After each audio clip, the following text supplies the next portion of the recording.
Word spreads. I love it. I just find my remote. Did I pocket it? It's on the desk next to that red cup. Where else can you get hands-on experience? You get expertise from people who don't just. All right, Nate, can you grab that That's door? very true. Welcome, everybody. I don't want to set that there. This is a beautiful, sad, awesome day. This is our last brown bag lunch for the second class. So it's, awesome to have Dan here, and we'll talk about that in a second. Real quick, if you haven't been to Starter Studio before, that's where you are. So welcome. Right over here is where we have our 6 startups. These are them right here. This is our second class. We did our first class in the fall of last year. It was a total success. Dan, your power management is not on. If you could do that in the background, that would be awesome. It's coming back. So this is our second class. The first class is already out there in the market. Some have gone on and actually raised money. Others have gotten cash flow positive. So there's some really cool, exciting success stories that came out of the first class. We actually had open enrollment for our second class starting in March and April. You can unplug the HDMI if you need to. Of this year, and we took it from several hundred different applications down to 6 startups. And those 6 startups are right here. You can see them: Joycaster, Trobo. I messed it up. It's okay. Where'd it go? Boom, we got it. Joycaster, Trovo, Click Clock, Outhouse Games, Florida BlogCom, and Flight Fishing. All of them will be presenting on August 6th on what we call Demo Day. Now, before we get there, the way that we structure the program, it's actually a 3-month program where we surround them with different resources that make up everything from Monday Night Founders Talks, where we bring in different industry experts and founders in the industry who have found levels of different success and share their stories of wins and negatives and bonuses and all that fun stuff. And that's on Monday nights at 7 p.m. And then on Tuesdays and Thursdays, we do what's called Brown Bag Lunches, which is just like today, where we bring in industry awesome dudes like Dan McGaw who can come in and tell you about specific things that you can learn based on what they're doing, and you can directly apply to your business starting right then.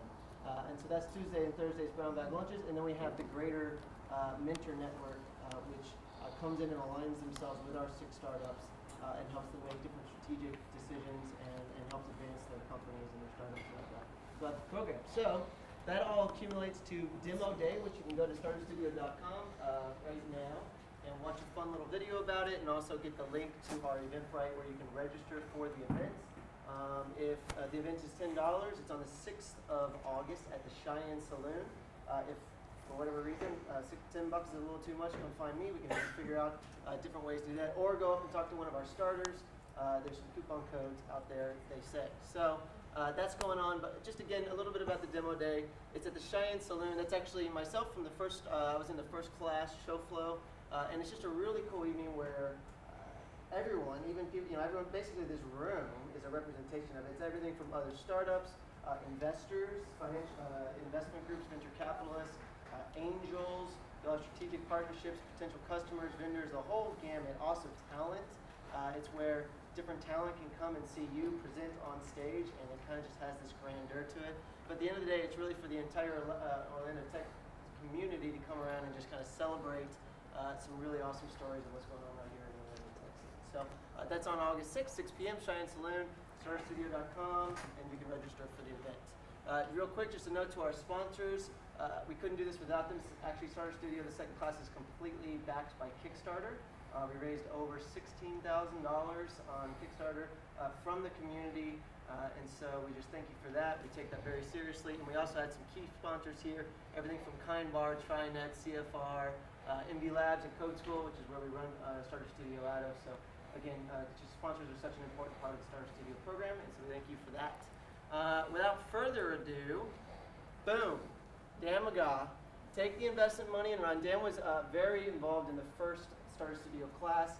He used to come in here, literally, you guys don't know what you're missing. He used to come in here every hour on the hour and tell everybody in the class to drop down and start doing push-ups.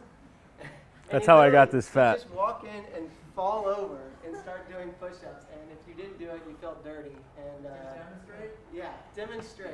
I probably can't even do 10. I did not start that. I just made it keep going. Daniel Sosa started that. Daniel Sosa. Daniel Sosa started that one. We also, at that time, it was before the Greater Starter Studio space was kind of filled with a lot of these other desks. It was right when we just moved in the MB Labs Code School space.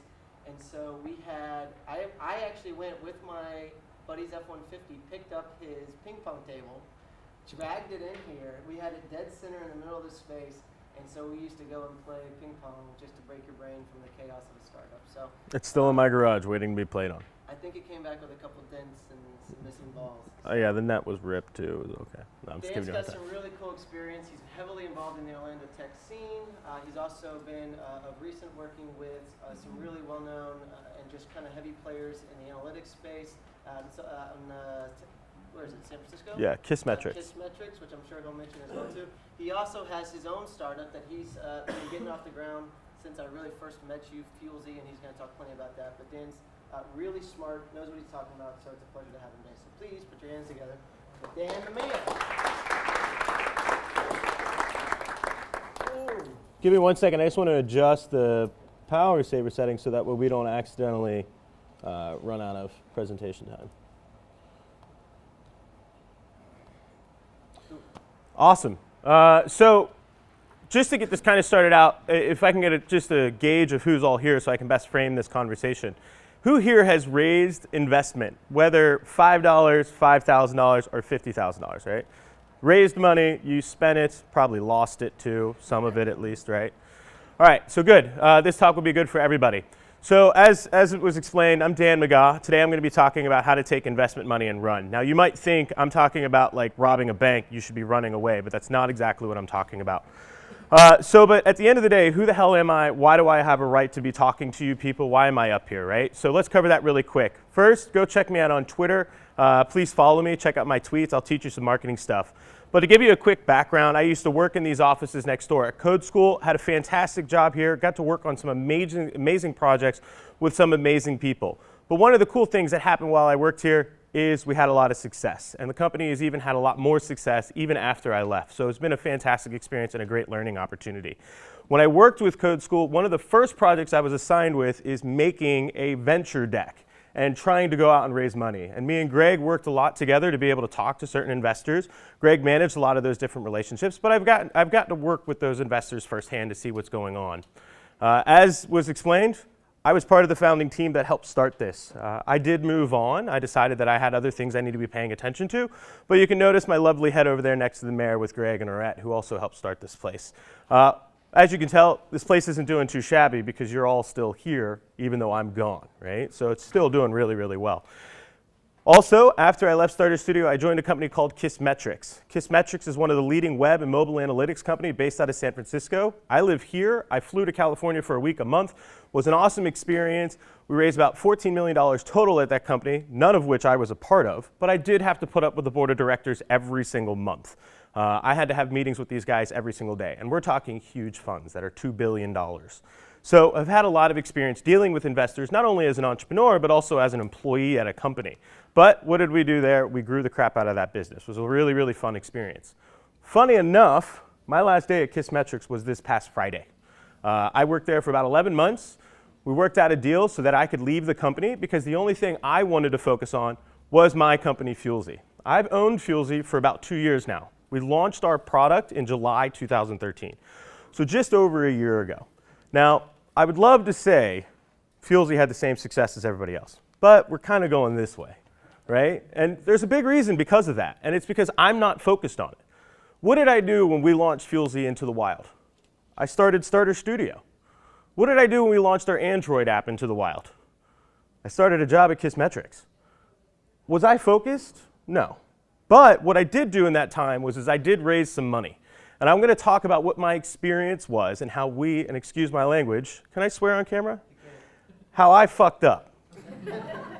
Because with no question aside, I fucked up.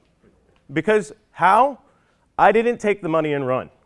What did I do? I took the money, went to somebody else's company and ran.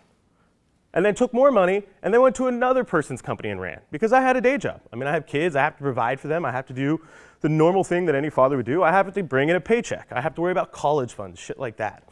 Well, very fortunately, from joining my last position, I was able to make enough money so I could leave my job. And that was the ulterior goal that I had.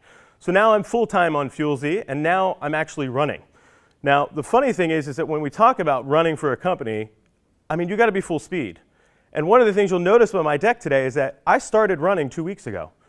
So this slide is only about 9 slides, or this deck is only about 9 slides. Why? Because I don't have the time to run for all of you folks right now. I need to go run for Fuel Z. And at the end of this presentation, you should all be running for your company and not running for other people. Does that make sense?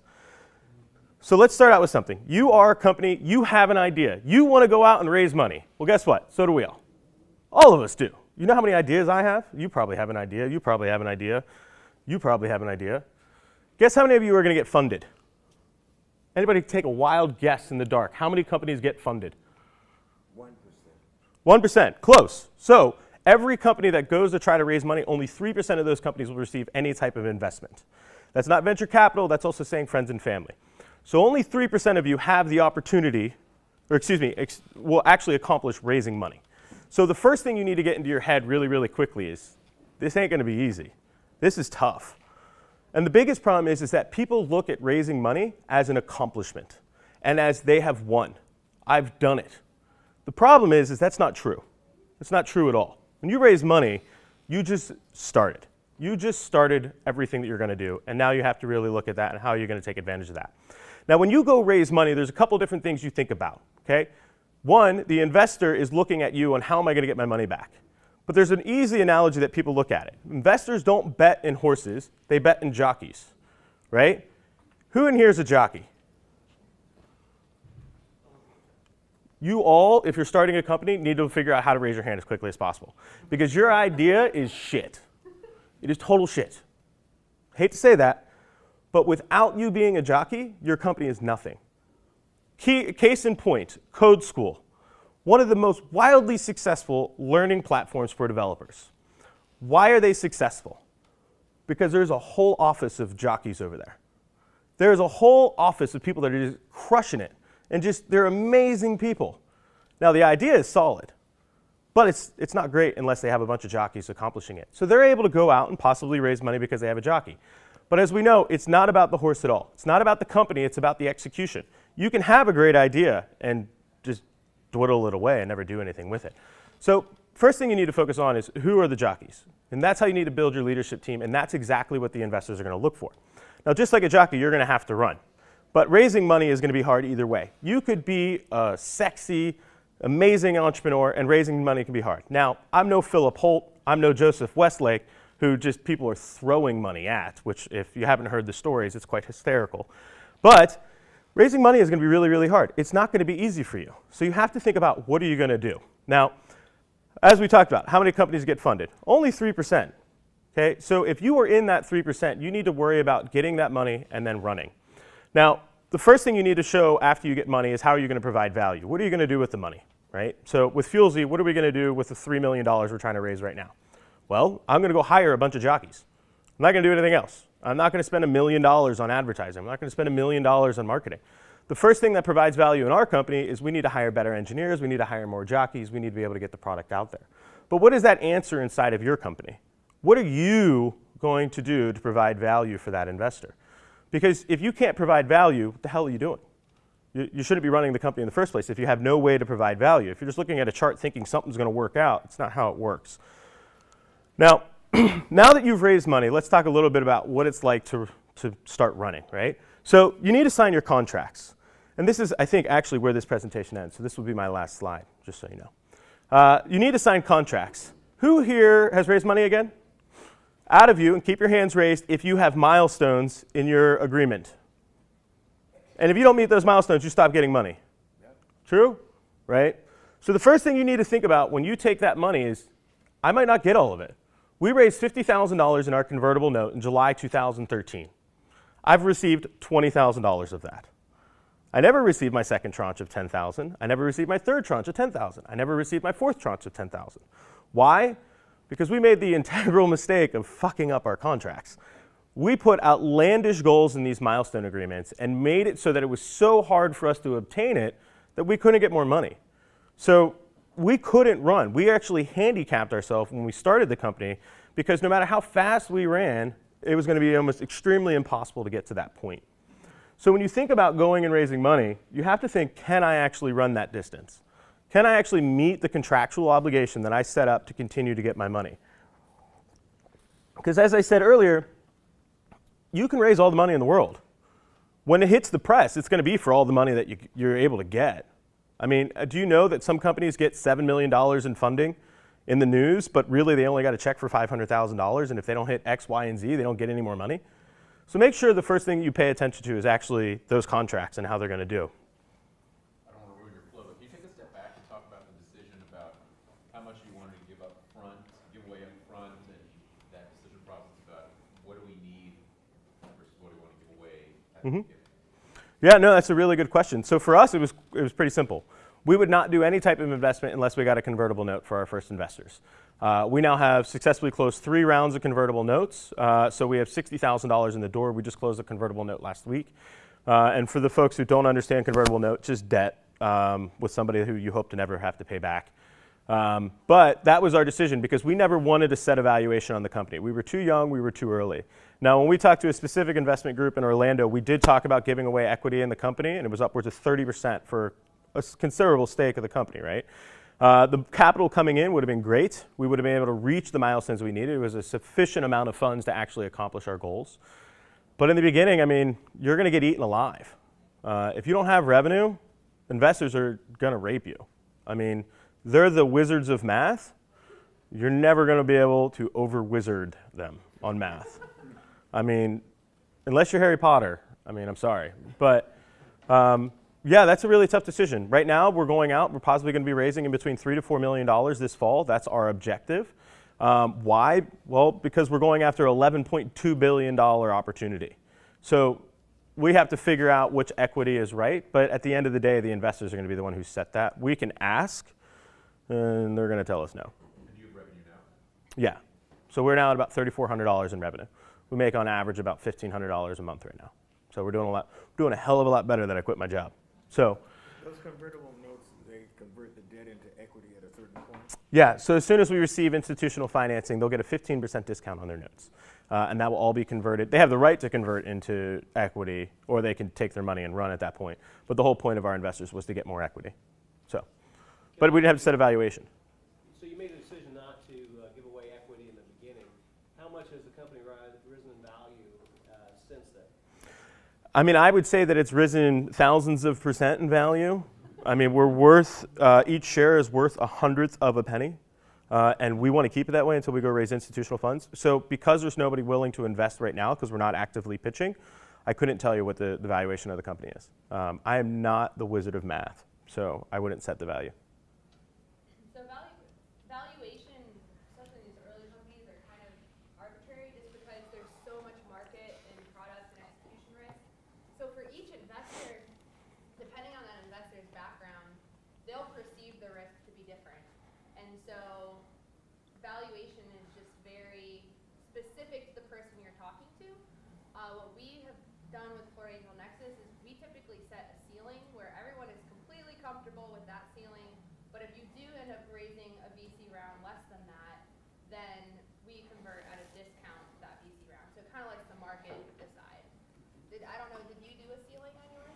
We did not. Just straight discount of future. Straight discount. And the only reason to put the ceiling, I mean, his plan definitely involved raising VC funds. Some companies never raise VC funds, so you put the ceiling on because that at a certain date you'll just convert at that number. But if the company's definitely going to raise a significant round, then you can do it with no ceiling too. That's why we have lawyers. I would have to say that's the main reason why I have lawyers. And I really, some feedback is, if you have a question, just ask me, right? So, because this is not meant to be me lecturing you. I don't want it to be that kind of format. So if you have any specific questions, let me know. Hey, you were talking about milestones in the contracts and that you set some outlandish goals. Yeah. Can you give an example? Yeah, we said we'd be at 5,000 monthly active users and $5,000 in revenue 3 months after launching our app. I don't know where the hell that came from. Guess how many monthly active users we were at? Like 500. I mean, we had 5,000 downloads. I mean, don't get me wrong. But we had in our milestones a definition of what a MAU was. God, I wish I would have never put that definition in there. So how would you do it different? I would have, well, All right, so exactly to the point. When we got that money, I should have started running. And that was one of the biggest failures that we made. I went out and was successful in the fact that I was able to give some guy or get some guy to invest money into my company. And if you guys don't know David Whitney, he's an awesome guy. I hope he spoke to you guys. But I should have quit everything I had almost at that point and stopped creating all this stuff for you guys to worry about creating awesomeness for myself. And I did not. If I would have been full-time on my company at that point, we probably would have been closer to $5,000 in revenue and closer to 5,000 monthly active users. So back to the point, take the money and run. You need to start running as soon as you get investment, because if you don't, there's a really good chance one of two things are going to happen. One, you're going to go out of business. Two, the investors are going to take over your business. And I have a friend who's going through this right now. His company did not meet their goals, did not meet their milestones. Inside their agreement, it explains that if they do not hit these revenue numbers, they have the right to get rid of everybody. They have the right to sell the company. They have all kinds of control issues, and that's something that you need to look at when doing this. Another case in point, which is really funny, at Kissmetrics, our founder was fired from the CEO position. Our other founder was then fired from the board. And that's actually why I was hired, was to replace one of the founders inside the company to reorganize their marketing department. And there was another CEO that was brought in, there was another CRO that was brought in, and we overtook the company, which was very interesting. It was not what I signed up to do. It was not what I was expecting when I joined Kissmetrics. Hence, one of the reasons why I left the company, because there was just too much turmoil. But that can very easily happen. And the reason why that happens is because you're not focusing on what the goal is. And in Fuelzy's case, very much like Kissmetrics' case, when they raised their first round of $4 million, they fucked off. They were like excited, we raised the money, we can pay people, let's go hire a bunch of people.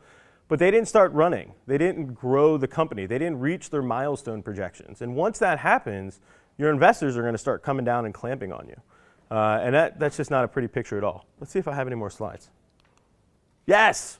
So you agreed to milestones. I should have triggered over to that one.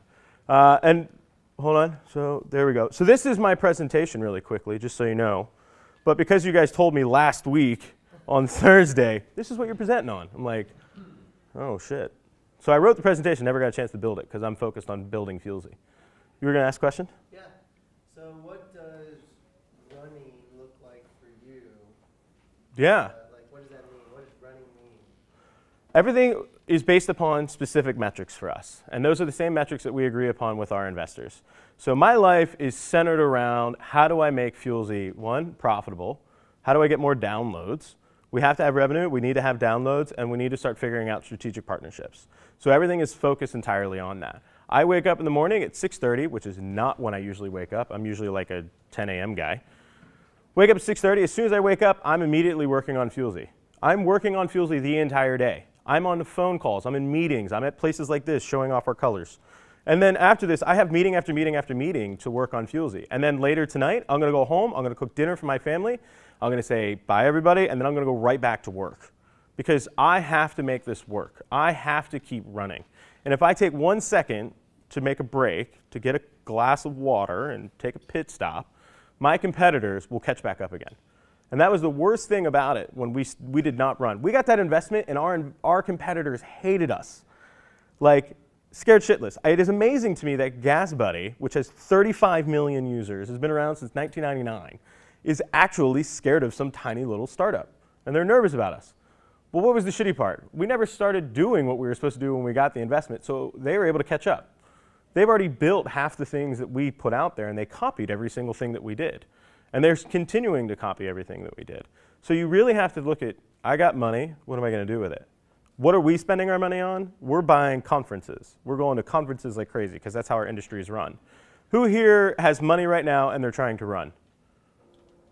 All right, so we got a few people. Steven, let's talk about you because you're the most public person I've ever met probably.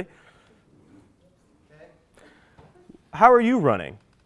Well, we're actually wrapping up the paperwork side, getting ready to start running. And you have milestones. We have milestones internally for the company, yes. Not set with your investors. Not to fund with the investors. I was just going to say, wow, that's awesome. So, Maybe Blair shouldn't be here for this one. do you want me to give kind of the plan again? Go for it. what you're witnessing, we want the entrepreneur to set their own goals and benchmarks. And we'll work with them on that. So I know we have a talk coming up before we sign the final thing on, okay, what are those key performance metrics, what we call them KPMs, and where do you want to be at the end of each month or the end of each quarter, and then what is our strategy to get there? And so that's typically where we go. We like to do things quarterly unless the entrepreneur or someone other investment group that they're working with wants it monthly. And then we review it at the end of the quarter and talk about what we learned from the whole thing. So we'll definitely get to that point before. So his round will close the end of August, and so this next month we'll be kind of getting through all those details. But I think the more you can really figure out what your key performance metrics are and your plan to increase the valuation of the whole company by really blowing those metrics out of the park, the more you can solidify that before you start raising capital, I think the less perceived execution risk there is, which means higher valuation, which means more excited investors. So the more you can define that yourself, I think, the better. But the investment groups, if they really like the team, and Steven has really been a star entrepreneur as far as we see it, because he's very coachable and just drops things to sit down and have a really in-depth conversation about a possibility or something worth considering, and he's been great to work with. So I think coachability matters a lot too, and just willingness to learn from the mentors and investors that we surround you with. That's very important. Just so you know, if you're not coachable, you won't get investment. Yeah, especially if they perceive it to be risky. The more risk the venture has, the more important coachability is. So like with UCF students, for example, if you have an uncoachable student entrepreneur, Just move on. because you were talking about product jockey versus horse, and if some people may know this, but A-track and cassette. A-track technically was the better product, but I don't know. I never had an A-track when I was young, so I don't think they ever really worked. And it was because the jockeys didn't run, and cassette did, and it wasn't the better product that they wanted. VHS versus beta. Exactly. Same example. So there's, tons of examples in history of the better product not winning out because the team was persevering and did what they needed to do. And that's what investors are always considering. They're like, this is shiny, I like it, but how much risk? How good is the team? That's really the biggest thing. Agreed. So obviously I'm out of slides, right? We got that part. But I have tons of stuff I can keep rattling on about, but I think it'd actually be better to answer specific questions for what it's like after you raise money. Yeah? Where did you raise money, and who is your team, and how did you find them? So we'll start with the team because that came first. I started the company solo entrepreneur kind of style. And then we met up with a couple other people to try to figure out if the idea made any sense, and then we were enticed to go to Startup Weekend. We went to Startup Weekend, very fortunately, met a fairly competent team, and then we won, which was great. It was really, really good.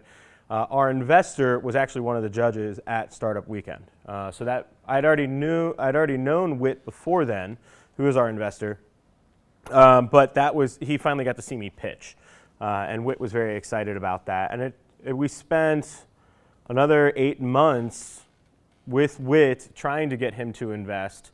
And then one day out of the blue, I was like, we're launching our iPhone app and we're launching an Android app. And Whit was like, all right, well, let's invest. You've actually done something with nothing. Let's do that. How did I meet my team? Some of them I met at Startup Weekend. During that experience, we fired everybody, which was horrible. 3 months in, and I think Steve and I gave this, or Chris Whitlow, I don't know where he's at, I gave this feedback. Be careful when you hire, right? Because everybody is gung-ho and excited to work for a startup. But then when you go 3 months and you don't make any money and you are like looking for money, it's really easy to be like, I don't want to do this anymore. So I made a critical error and added those people on a restricted stock purchase program onto the company. And it cost me $3,000 to add them and remove them from the company, which is pretty crappy. We met my iOS developer, who is my co-founder. He's invested 40 grand into the business. We met him through mutual friends. He's based out of Brazil. Our development team is based out of Brazil too, but all kind of met through mutual friends. We have 2 people we're onboarding now that One will be a vice president of sales, the other one will be vice president of marketing kind of deal. We met them through events like this, and just being known from events like this. So the more people you talk to, the better your network gets, and you can find good people. Novices, can you tell us what Startup Weekend is all about, and is there another opportunity to do that? Of course, Startup Weekend I think is every quarter. It might be going to every half now. Startup Weekend is a 3-day event where you pitch on Friday night, you form teams on that night around an idea, and then Saturday and Sunday you work the entire day to kind of create a presentation deck and an MVP of the product and a business model. And then at the end of that night you pitch it to judges, and then you win, as I was told, a very fancy trophy which is like this tall. And then if you melt it down, you get seed capital out of that melting it down. Now, the only problem is plastic is a lot cheaper than gold. So when you melt down that plastic trophy, 60 cents. Really, you get nothing out of winning the event other than gratitude and maybe some in-kind donations. I think what we got out of it, I mean, was definitely worthwhile. We got a $50,000 convertible note out of meeting an investor there. But yeah, I hope that answers the question. Yeah? Your number, so how did you derive your number to raise it? What did you To raise the 50,000? Yeah. So our next milestone internally in the company was to build our Android app, which is very, very important, and also to build our back-end web application. Very fortunately, Brazilian developers are a little bit cheaper than American developers. I say that in the best way possible, but they love us because we pay a lot of money, and I have a really good relationship with our team. But the $50,000 would cover the full build-out of our web application, which controls the mobile apps. Unfortunately, we never got that $50,000. We got $20,000. So we were able to build just enough to control the application, but only I and like 2 other people know how to use it. It's not user-friendly. It's not easy. I can't give it to a gas station owner and be like, use this. So all the money was around that. Now, our next round of funding that we're actually going after right now, partially the reason why we just raised another convertible note, is entirely based on generating revenue. And building out our application. So what we're doing is we're saying, how much is it going to cost to get to this point, mark in the sand, right? And then reverse engineering it backwards and saying, how many heads do we need here? How many heads do we need over there? Because if you go to an investor and you're like, I want to raise $3 million, and they go, what the hell are you going to do? And you're like, well, I'm going to hire. And they're going to be like, get the fuck out of my office. And I've been that guy. So, I mean, we know down to the dollar, how much people should get paid, how many of those people we will need. I know we need 6 Rails developers. I know we need 1 iOS, 1 Android developer. I know we know 1 system ops person. We need to hire 1 person who knows Java for POS. So you have to figure out what that business looks like over the next 3 years, or you can't really raise funding easily. Unless you're the exact opposite of that, where you have a bootstrap business which is very successful and profitable. Investors will say, here's money, just take it, please. Please just take our money. Because you're already a successful business at that point. I know a couple people that have that problem. I unfortunately am not one of them. But that's how you figure out how much money you need to raise. You need to have a use of funds. Greg? I've heard people talk about you want to avoid giving yourself a valuation that's too high at first, because then you'll scare yourself when you try to raise more money. Mm-hmm. Do you understand that? Yeah, so what happens is if you set a very high valuation in the beginning, and then say a year later you need to go raise money, and another investor doesn't think your company's worth 12 million, you're worth 4, what happens is you can't raise money. Or your first investor has to take a loss to go raise more money. So the valuation threshold is very important, not only for your first round of money, but your second, your third, and your fourth. Because for an example, if you don't hit those projected milestones, like I did not, you won't get that $12 million valuation in the next round. And your current investor will be like, well, I think I should get my money, but then the next investor is going to be like, well, I only think you're worth $4 million. I'm not going to take that big of a hit. So it's really important to have people that are better at math than you. For an example, find a good accountant, find a good lawyer. I'm not that great at investment math, and I need to be a lot better. But I surround myself by a bunch of people who are really good at it. So when I'm making a mistake, they call me out on it. So valuation is a key point. Yeah. So if a down round 2 kind of sends a signal in the market, and signaling with investors, I wouldn't say they're like sheep, but there's kind of those active people who are signalers in general, and then there's kind of everybody else. And so certain times, everybody else will have a specific subject matter expertise, and they'll raise up to be a signaler in that market. But a lot of times, these signalers are the ones around about what should be done as far as investment. So if you have a down round and the signalers aren't in your favor, then sometimes it's just you gotta go to a new market to try to raise the money. Down round? So a down round is when the valuation of the current round you're doing has to be lower than the valuation that you raised previous capital at. So investors call it a down round. It's kind of a negative signal that the company, It's like being everyone was really underwatering your high on house it. in something. Very They similar. didn't do whatever Very, they're very similar. supposed to do because now everyone's a little less high on it. You'll lose a lot of Valuation equity. is super arbitrary. So Yeah. that's Now, one of I the had an things. experience like that where we got some real shark investors, and they knew that they hadn't given us enough money to do what we needed to do, so that they really perked. And when we started running out of money, I mean, then they started making outrageous demands Mhm. that we had no choice. I mean, so you really got to be careful about that. And that's just an investor is a partner. So, you have to evaluate an investor just like you would any hire. So, and it can be harder when, they have the candy and you want it really bad. And, pretty much. so, I think, get reference checks. Most of the people that I deal with are well known in the Central Florida community. And if someone else is less well known that's in our group, they're 1 degree away from someone else. So get get reference checks. I recommend that always. Just meet people who they've invested in before, chat with them before you take a term sheet, sign a term sheet. Steven. Dan the man. So, jockeys. Yeah, Let's talk about that some more. I'm a jockey. You are a jockey. I'm a jockey. So, Ask anybody. I'm amazing. It's a getting- joke. But hiring the other jockeys initially for your team, can you describe what that looks like? For example, and maybe do it in 2 different scenarios. One is a company or a startup that has a product and you need jockeys to help you bring it to market. And another is we have a really good kind of reason for this product existing, but I need more engineer-driven jockeys. And probably you need them both. Don't you? Yeah. Talk about Engineer jockeys are the hardest one to find. Are we saying hiring people without paying them, or hiring people and paying them? There's 2 different. That's the only thing I have to ask next.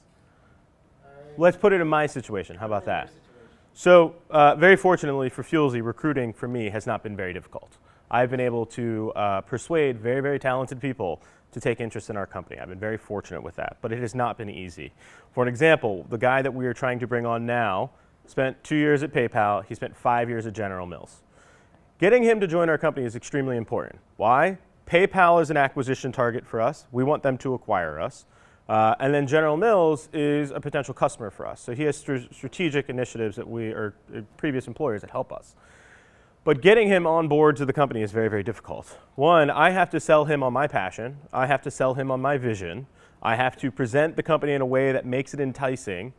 But one of the biggest things that I think most companies forget about is I have to give him enough equity to make sure he stays interested. And it's a big failure that I've had many, many companies do very early on, either give too much equity or give too little equity. Because what you have to think about is that, for an example, if I give this gentleman 5% of the company at our current value, right? When I take a large round of money, it's not like somebody's buying 20% from us, okay? What they're doing is they're actually adding 20% to the company. So no longer is the company 100%, it's now 120%. And what happens is they just say, well, that's 100% again. So it's like adding a slice of pie to a cherry pie. So what happens is for all the other pieces of pie in there, they get smaller compared to the overall population of that pie, right? So I have to give him enough equity to make sure that when we go out and raise Series A, Series B, Series C, Series D, and whatever other rounds, Series Z, he still has enough equity to stay passionate inside of the business. And that's one of the hardest things that you have to figure out as a founder is how much equity is right to keep, but then how much equity is right to give away.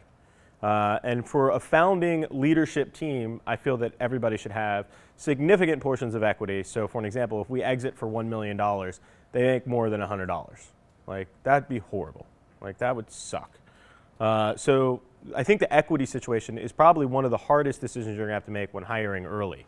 How much equity to give away?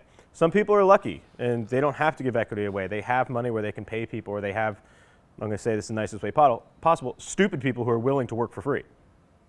I'm sorry, I'm not gonna work for free. The caliber of people I have to hire need money. I mean, there's a guy that we're almost willing to give 20% of our company right now we want him on board on our company that bad. So I hope that answers the question. But hiring your team is extremely difficult, and do not rush into it. If I can give you any lesson, vesting structures, make sure they interview, make sure they talk to your board of advisors, make sure they go through interviews. I mean, this other guy is interviewing with like 6 of my best friends. Why? Because I want my best friend's opinion on whether I'm going to want to murder this guy in 3 years or not. So, Follow up to that real quick. Yeah. Is with that, at the running stage that you're describing, everyone that you bring on needs to be full-time, able to run as fast and as much as you, or not? not right now. For us, no. Not everybody needs to be full-time. In our scenario right now, we're really focused on customer development. So I don't need somebody out there doing full-time sales right now. In 35, 60 days, somewhere around there, we will. So some of these people do need to be full-time. But some people can be part-time and still provide value. But you have to set that boundary pretty quickly on like, hey, this is going to be part-time for X period of time. If we hit this threshold in revenue, or we do X, or we raise this round, you must come full-time. And these are things you have to think about before the situation, not after you sign contracts. All that should be written out pretty early on. And all of our stuff is, if you don't have a lawyer, just come talk to me. I can recommend 7 of them. Like, I know a ton of these startup lawyers. Mark Moeller's he's my personal lawyer, so I love that guy. So I've heard of Slicing the Pie, which is a book that won the reissue. I can't hear you. I've heard of Slicing the Pie, Yeah. a book that you can use to self-educate on some of the stuff you're discussing. You guys have any other recommendations?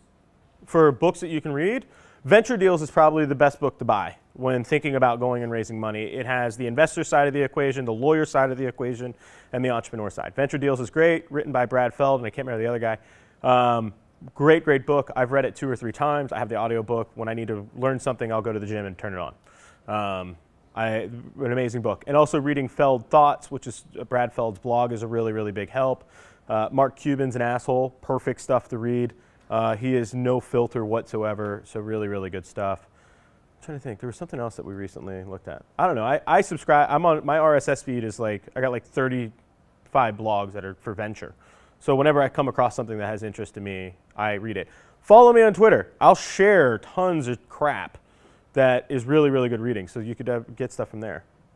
In running, because I just think that's awesome, way to think about this. How are you, is there any sort of priority filter that you address every day? Because as a startup, the biggest thing that I think anyone here that's experienced it at all would realize is that whatever you think your week's going to look like, it doesn't end up going that way. That even really applies to the next 2 hours.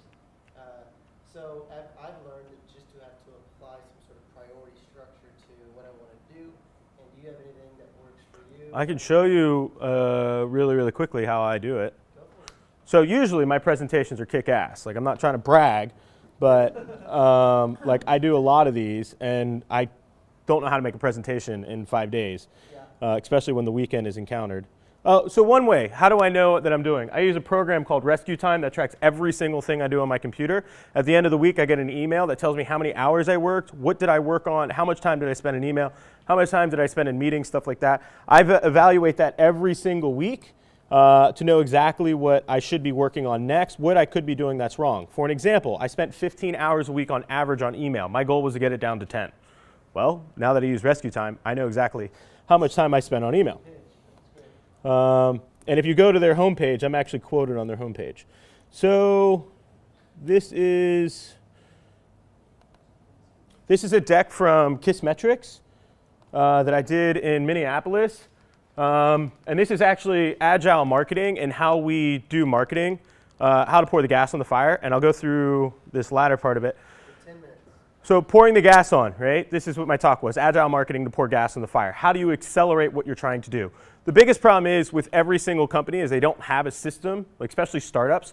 So a really good system they get in the habit is build, measure, learn. So everything you build has to have a measurement, has to have a metric of success. If you do not know your metrics of success, do me a favor, just walk out now. Get rid of your startup, it doesn't matter. Because if you don't have a metric of success, what the hell are you doing? Like, I don't get it. Like, I talk to companies all the time and they're like, well, we're trying to increase revenue. How are you trying to increase revenue? What is the metric that determines on whether you've increased revenue other than your bottom line? Like, what are the metrics before you increase revenue? So understanding that. So for an example, in our typical process, what we're able to figure out is that 60% of the time of things that we do in marketing, we fail. It's just natural. So we need to figure out a really, really agile way to get through this process quickly, so that way we're able to be successful. So usually a company that's linear will take forever to launch a product. We're able to launch a product rather quickly. We try to make everything so a marketer or somebody can do it through WYSIWYG, so that way you're able to get things out. Now I'm going to skip through this really, really quickly. That was my team at Kissmetrics. They are amazing. They're spread out through all the entire country. Now, we use a system on Trello, and this is our marketing master board. We use a Kanban style, and there's 2 different boards that we manage on here. So what you'll notice really, really quickly is that we have a backlog of things that we need to do which don't really matter. These are things that can be done whenever. We have a thing that have to be done, the pipeline for this current week. So we're able to move things around and understand exactly what needs to be worked on this week. We have the exact items that we're all working on today, so that way anybody can tell what somebody else is doing and readjust priorities really, really quickly. And then lastly, we have items that go into review. So do they need to be reviewed by somebody to make sure they're correct? But by using a very, very simple system like this, we're able to change our priorities rather rapidly. So for an example, I have to make a venture deck. I have to have it done by Friday. On my current board, it is all the way at the top. But I'm here right now. So unfortunately, the priority above that is to be here and talk to you, which is not good in my personal opinion. But you have to make sure that you can manage these priorities. So Trello makes it really, really easy to change priorities, understand everything that's going on. And it's worked out with, anybody familiar with Zapier? Go to Zapier.com. I'll save you 16 hours next month. Just put it that way. Zapier. It is automation of the world. It automates everything, just like IFT, IFTTT.com. If you want to learn about internet tools, let me know. So whatever, we do a whole review of this, and then also what we have is the completed folder. There's nothing in here. But then they all go to a history of completion inside of our Trello. So at any point, if we need to figure out what did we actually do and when, all of these are dated, so we can see what week those tasks were completed in, so that